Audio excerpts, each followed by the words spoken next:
Woke up this morning, I suddenly realized we're all in this together.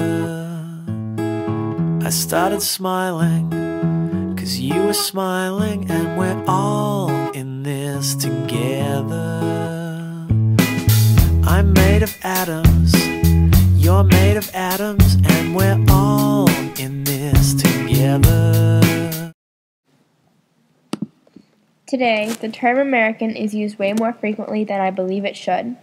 An American is someone who stood up for something they believed in, attempted to improve their country, succeeds with their job or leadership, or is looked up to as an individual. Times like these were back in history. Back then, everybody wanted to make a difference for our nation. Today, being an American is seen as much different. What do you believe is an ideal American? Let's look back into time and examine some samples of true Americans who gave their all to help our country. Learned how to fight, a hero of war, yeah, that's what I'll be. And when I come home, they'll be damn proud of me. I'll carry George Washington is known to most people as the first president of the United States, but there's so much more to know about him.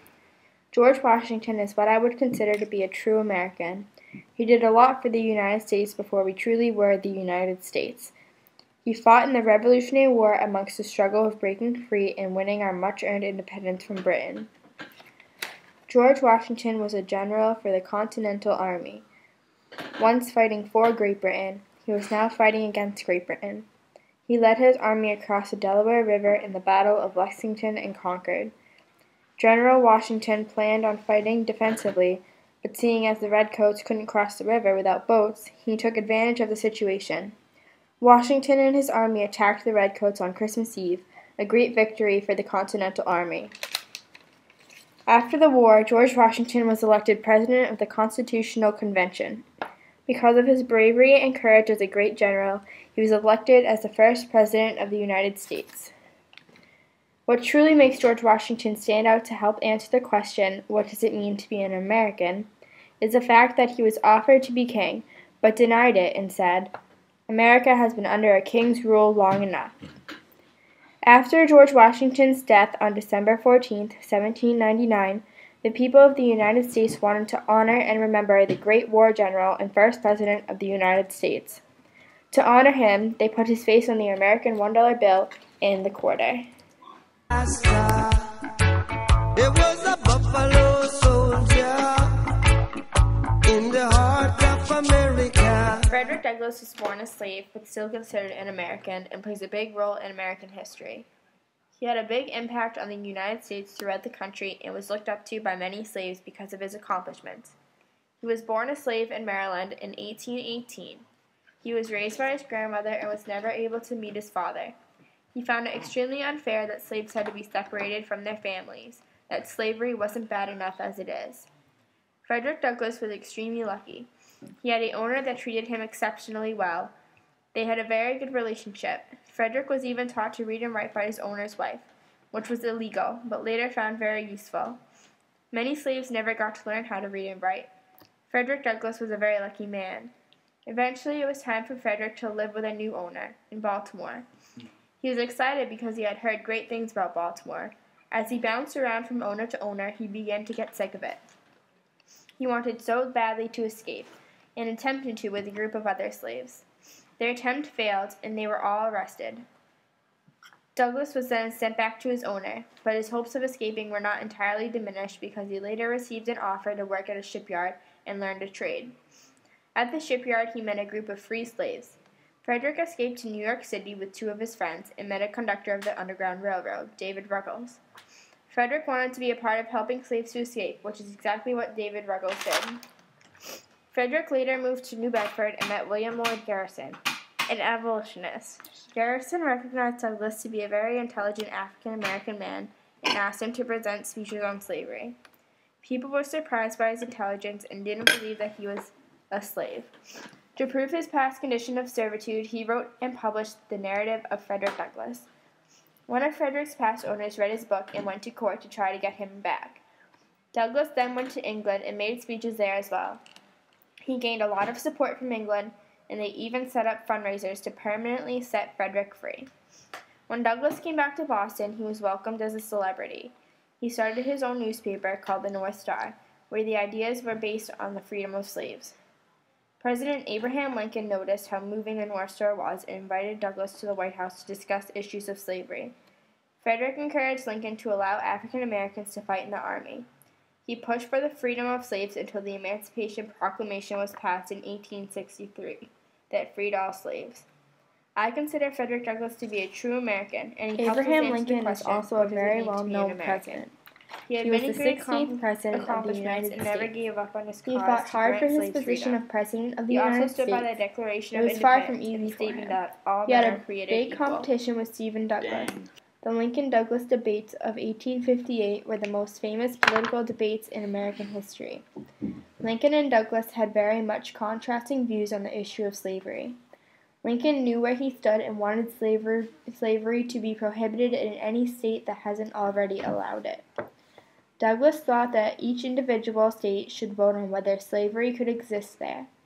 Although Lincoln's name didn't even appear on most of the ballots down south, he still managed to win the election. Lincoln stood for good causes. He wanted to end the Civil War and keep the nation together as a whole. He also wanted to abolish slavery. Some people would argue that Lincoln was only fighting for an end to slavery, but the war was fought for much more than that. It was fought to bring the United States of America back together as a whole. The Battle of Gettysburg was considered the turning point of the war. After the Battle of Gettysburg, four and a half months later, Abraham Lincoln presented one of the best-known speeches in the history of the United States. Lincoln's speech was just over 2 minutes long. It never mentioned slavery, the battle, or the army, but did refer to the Declaration of Independence to make his point. Although the speech was only just over 2 minutes long, it had quite a big impact on the United States and will never be forgotten. The Civil War ended when Robert E. Lee surrendered to Grant.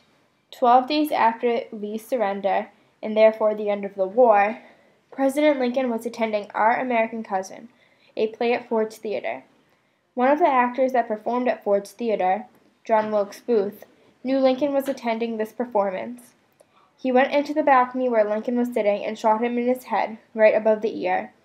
He fatally wounded Lincoln, and Lincoln died a few days later. Abraham Lincoln helps to answer the question, what does it mean to be an American? He worked hard to gain his position as president and stood by the Declaration of Independence and the concept that all men are created equal. Lincoln strongly believes in liberty to all. Lincoln once said, "Don't interfere with anything in the Constitution. That must be maintained, for it is the only safeguard of our liberties. And not to Democrats alone do I make this appeal, but to all who love these great and true principles." The fact that Lincoln stood so closely by the Declaration of Independence helps us define what it truly means to be an American.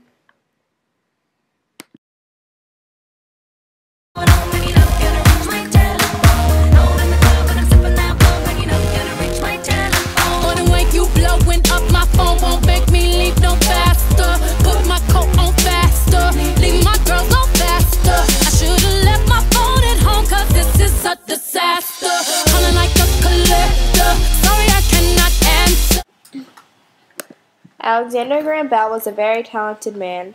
He was a scientist, an inventor, and an engineer. He is most famous for inventing the first practical telephone. This was a very big step for America. People could now communicate through more than just letters or actually meeting in person. It was an easier way to communicate.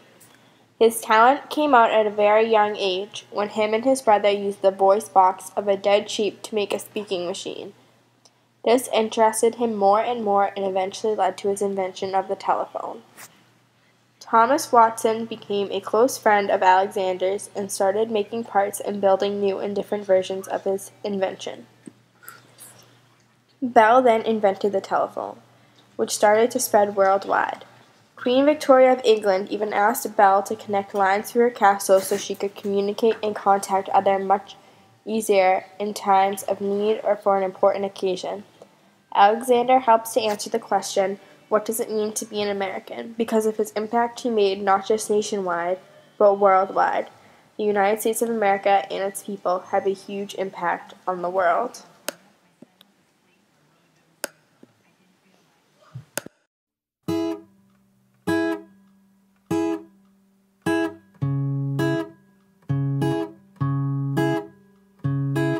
Woke up this morning, I suddenly realized we're